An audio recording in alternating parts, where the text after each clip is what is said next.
food innovation job scope in New Zealand. Food technology is one of our long-term skill shortage subjects.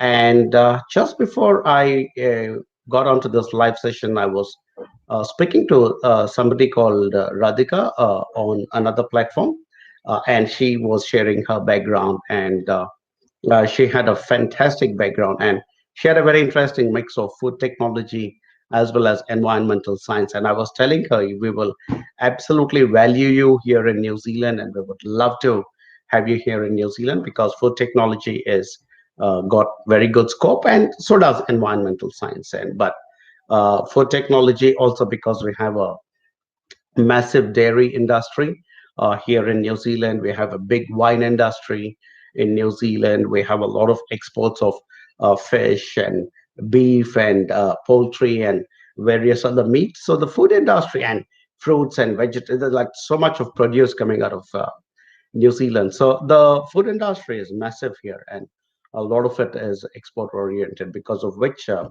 we need food technologists to be able to work with these organizations and ensure that the New Zealand food is certified as global standards. So yeah, absolutely good scope, and I can think of at least half a dozen of my ex-students and clients who have done a course in food technology and then got on to get very good careers in food technology and got their residency as well. So yeah, perfect.